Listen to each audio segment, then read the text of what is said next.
9 साला ज़ैनब को ज़्यादती के बाद तशद्दुद करके मार दिया गया और जब भी ज़ालिमान को सब्र नहीं आया और उन्होंने उस लाश को जला दिया।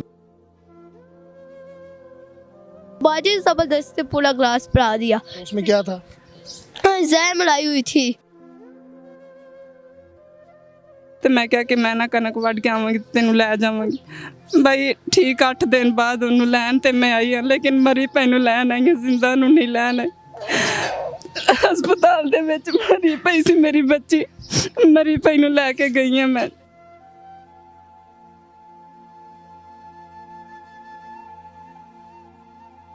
अस्सलाम वालेकुम, मियाँ अब्दुल्ला आपकी खिदमत में हाजिर है। नाज़रीन, लाहौर में एक नाखुशगवार वाक़या पेश आया जिसमें 9 साला ज़ैनब को ज़्यादती के बाद तशद्दुद करके मार दिया गया और जब भी ज़ालिमान को सब्र नहीं आया और उन्होंने उस लाश को जला दिया। मेरे साथ उसके वालिदैन मौजूद हैं जो गाँव से आते हैं और ये बच्ची अपने वालिद साहब की और वालदा की कफ़ालत करने के लिए लाहौर में काम कर रही होती है। किस तरह इनको खबर मिली और क्या तमाम वाक़या था, इनसे जानते हैं। अस्सलाम वालेकुम। वालेकुम सलाम जी। मैंने दसो किस तरह तुहानू खबर मिली कि ਤੁਹਾਡੀ बेटी ਜਿਹੜੀ ਹੈ ਮਰਡਰ ਹੋ ਗਈ ਹੈ? सुबह ना 9 ਵਜੇ ਸਾਨੂੰ ਜੁਮੇ ਵਾਲੇ ਦਿਨ ਫੋਨ ਕੀਤਾ। ਵਾਕਿਆ ਜੁਮੇ ਰਾਤ ਦਾ ਤਾਂ ਸਾਨੂੰ ਉਹਨਾਂ ਫੋਨ ਕਰਕੇ ਕਿਹਾ ਤੁਹਾਡੀ ਬੱਚੀ ਥੋੜੀ ਜਿਹੀ ਜਲੀ ਤਾਂ ਤੁਸੀਂ ਆਣਾ ਤਾਂ ਤੁਹਾਡੇ ਆਇਆ ਇਲਾਜ ਹੋਣਾ। ਦੋਵੇਂ ਜੀ ਮੀਆਂ ਬੇਗਮ ਆਓ। ਸਾਨੂੰ ਉਹਨਾਂ ਬੁਲਾ ਕੇ ਆਪਦੇ ਘਰੋਂ ਆਪਦੀ ਗੱਡੀ ਤੇ ਲੈ ਕੇ ਆਏ ਨੇ ਇੱਥੇ ਲਾਹੌਰ ਲਿਆ ਕੇ ਤੇ ਬੇਗਮ ਨੂੰ ਲਹਿਦਾ ਕਮਰੇ 'ਚ ਬਿਠਾ ਲਿਆ, ਮੈਨੂੰ ਉਹਨਾਂ ਲਹਿਦਾ ਕਮਰੇ 'ਚ ਬਿਠਾ ਦਿੱਤਾ। ਅਸੀਂ ਬੱਚੀ ਦਾ ਵਾਰ-ਵਾਰ ਵਾਕਿਆ ਕਹਿੰਦੇ ਪਏ, ਸਾਨੂੰ ਬੱਚੀ ਉਹਨਾਂ ਨੇ ਵਹਾਈ। ਬੱਚੀ ਸਾਨੂੰ ਪੁਲਿਸ ਵਾਲਿਆਂ ਰਾਤ 9 ਵਜੇ ਜਾ ਕੇ ਬੱਚੀ ਵਹਾਈ। ਕਿਹਾ ਤੁਸੀਂ ਕੇਸ ਕਿਉਂ ਨਹੀਂ ਜੀ ਕਰਦੇ? ਅਸੀਂ ਕਿਹਾ ਕਰਨਾਂਗੇ, ਕਾਰਵਾਈ ਕਰ ਪੂਰੀ ਕਰ। ਫਿਰ ਸਾਨੂੰ ਬੱਚੀ ਵੇਖ ਕੇ ਆਏ, ਬੱਚੀ सीने तो रख के पेट तो नहीं तिकना सड़ी नहीं जी। बर्फ खाने च लगी हुई सी हॉस्पिटल से जी, मुद्दा हाल खाने च बंद सी। उत्थे गए बच्ची वेख के आया, पेट तो रख के सीने धुन्नी तो रख के सीने तिकना सड़ी हुई सी। कुणियां तो रख के बाजू उत्ते अद्धे अद्धे सड़े हुए सी, दोवें हत्थ नहीं सड़े, हत्थ साफ सी। किन्ने पैसे दे अवज ਜਿਹੜਾ ਹੈ ਇੱਥੇ ਕੰਮ ਕਰ ਰਹੀ ਸੀ? 4000 ਮਹੀਨਾ ਜੀ। 4000 जी ਉਹ ਤੁਹਾਨੂੰ ਦਿੰਦੀ ਸੀ जी ਐ ਵੀ ਬੱਚੀ ਉਹਦੇ ਨਾਲ? जी। बेटा मुझे बताओ क्या वाकया हुआ उस दिन, हुआ क्या था? ज़ैनब को किसने मारा था और आग किसने लगाई थी? भाई ने जहर को डांटा है, मारा। हम दोनों को क्यों डांटे? भाई पता नहीं क्यों सजा देते। अच्छा काम करे तान डांटते हैं, बुरा काम करे तान डांट के। ये उसकी वालदान और भाई ऐसे करते हैं। ऑफिस से आते हैं ना पैर डांटते हैं, बाद में और कोई काम करते हैं। हुआ क्या था उस दिन? वो ना जहर हो रही थी। मैंने कहा क्या हुआ? उसने कि मामा की याद आ रही। मैंने वो बाजू को कहा, बाजू ने बात करा। फिर ना भाई ने उसे डांटा है। फिर कल सुबह जब भाई ने बात दिया अंडा उबाल दो। मैं अंडा उबालने गई, ज़ैनब भी मेरे साथ थी।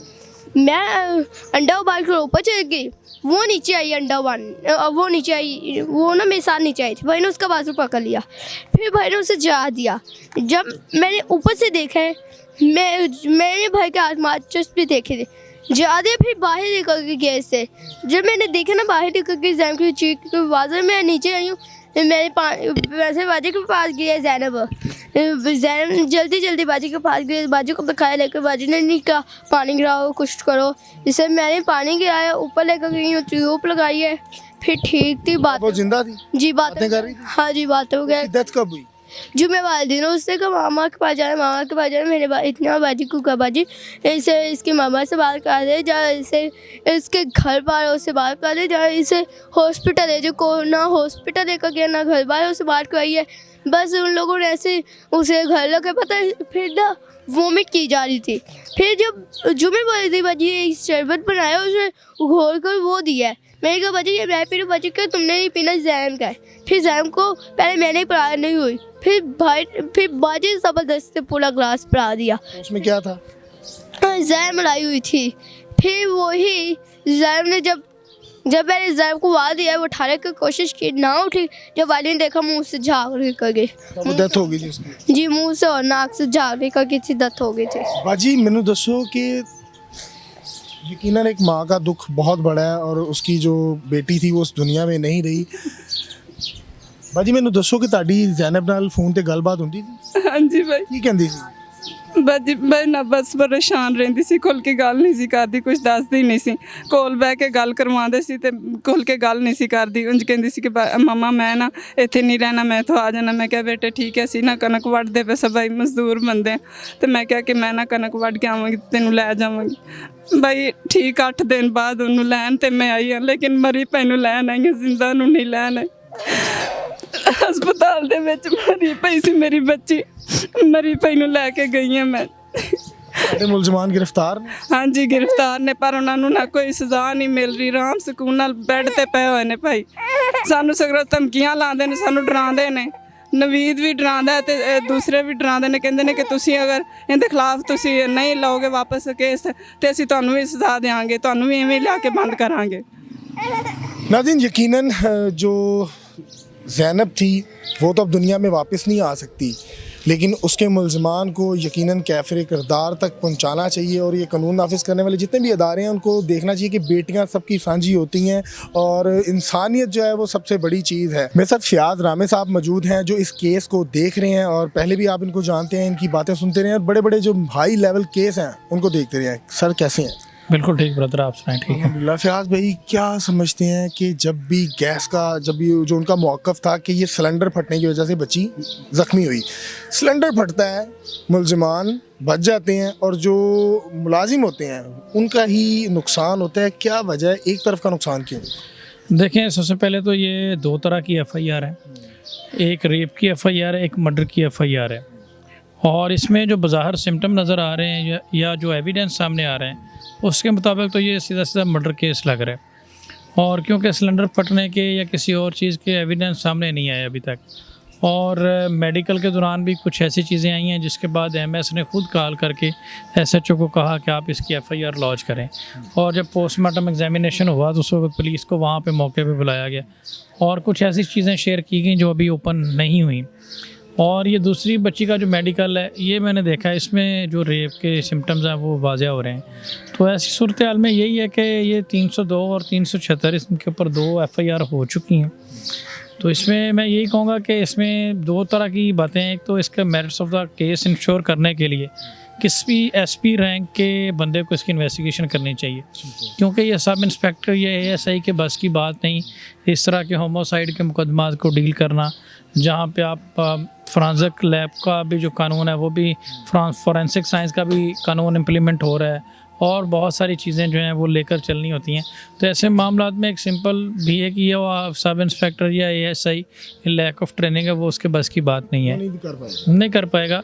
और डबल केस है, एक रेप का केस है और एक मर्डर केस है। तो इसमें मेरी सबसे पहला तो यही होगा कि इसमें merits of the case ensure करने के लिए IG पंजाब से और चीफ मिनिस्टर से एक तरह की अपील है कि वो इसमें मेरिट्स ऑफ द केस को इंश्योर करने के लिए किसी हाई रैंक ऑफिसर को से इसकी इन्वेस्टिगेशन करवाएं। हम ये नहीं कहते कि देखें ये 302 का मैटर है, मैं पर्सनली, हमारा किसी के साथ कोई पर्सनल नहीं है, मैं तो बतौर एडवोकेट इसमें रिप्रेजेंटेशन कर रहा हूँ। लेकिन मैं एक बात करूँगा कि जो गिल्टी बनता है उसको आप कानून के मुताबिक डील करें, जो इनोसेंट बनता है उसको रिलीज़ करें। उसका अगर नहीं किसी का कोई रोल बनता, लेकिन जो बज़ाहिर नज़र आ रहा है एविडेंस के मुताबिक अगर कोई शख्स गिल्टी है और उसने तरह से रोल प्ले किया है उसको ज़रूर सज़ा मिलनी चाहिए। फ़ियाज़ भी मुझे बताइएगा कि कानून की पेचीदगियों को आप बेहतर जानते हैं, मेडिकल रिपोर्ट भी जो है अभी आना बाकी है और FIR भी आपने देख ली, क्या समझते हैं मुलजिमान को सज़ा हो पाएगी, मिल पाएगी? देखें, पोस्टमार्टम रिपोर्ट इनकी आ चुकी है, जहाँ तक मुझे नज़र आ रहा है कि मुलजमान को सज़ा होगी। उसकी वजह ये है, कि ये FIR में सीधा सीधा वक़ुआ जो है FIR के मुताबिक वो साबित हो रहा है। तो इसमें मुलजमान जो है वो सज़ा से बच नहीं सकेंगे। लेकिन हम फिर भी कहते हैं, हम किसी के साथ कोई नाइंसाफ़ी नहीं करना चाहते, मेरिट्स ऑफ द केस जो है वो इंश्योर होने चाहिए। और अगर तो उन्होंने कोई जुर्म किया है तो उसकी सज़ा मिलनी चाहिए और अगर उन्होंने जुर्म नहीं किया तो यकीनन वो इसके हकदार नहीं है। देखें, आप सिंपल सी बात है अब्दुल्ला भाई, अगर एलिगेशन है रेप का, सीधा सीधा मेडिकल में पता चल जाएगा। बिल्कुल, रेप हुआ है नहीं हुआ, उसमें ना आप कुछ कर सकते हैं ना मैं कुछ, ठीक है, और ना इनकी ज़ाती दावत है मेडिकल वालों की, बात ख़त्म है। तो मेडिकल और इन चीज़ों को देखते हुए जो सराउंडिंग सर्कमस्टांसेस हैं, कोई इतना मुश्किल काम नहीं है, लेकिन इसमें किसी हाई रैंक ऑफिसर की दिलचस्पी बहुत ज़रूरी है। कहा जा रहा है मुलजमान भी असर सलूक के मालिक हैं। डेफिनेटली इस तरह के मामलात में होता है, फिर इनको एक प्रोटेक्शन भी चाहिए। तो इस तरह के मामलात में जो merits of the case ensure करे, कोई सीनियर ऑफिसर हो, कम अज़ कम ASP रैंक का ऑफिसर हो। और आमतौर के मर्डर के केसेस में ऐसे अफसरान को इन्वेस्टिगेशन मार्क होती है, तो उन्हें चाहिए कि ज़ाती दिलचस्पी लेकर इसका जो भी रिज़ल्ट बनता है वो सामने रखें और इन्हें इंसाफ दिलवाएं। नाज़रीन, कसूर की ज़ैनब को तो इंसाफ मिल गया, लेकिन आज देखते हैं कि पत्तों की ज़ैनब को इंसाफ मिल पाता है कि नहीं। उसके वालिद और वालदा और छोटी बहन जो इंसाफ की दुहाइयाँ देते हुए इस टाइम SP ऑफिस के बाहर मौजूद हैं, उसकी माँ के आंसू चीख चीख कर बता रहे हैं कि मेरी बेटी के साथ किस तरह का जुल्म और बर्बरियत की गई। मेरे साथ ये छोटी बच्ची महविश मौजूद है जिसकी अभी फूलों के साथ और खिलौनों के साथ खेलने की उम्र है। जालिमों ने इसको भी ना बख्शा और इसके साथ भी बदफेली की और इसको ज़्यादती का निशाना बनाते रहे। आप क्या समझते हैं कि ऐसे मुल्ज़िमान को किस तरह की सज़ा मिलनी चाहिए? कमेंट सेक्शन में ज़रूर बताइएगा। मुझे दीजिएगा इजाज़त। अल्लाह हाफिज़।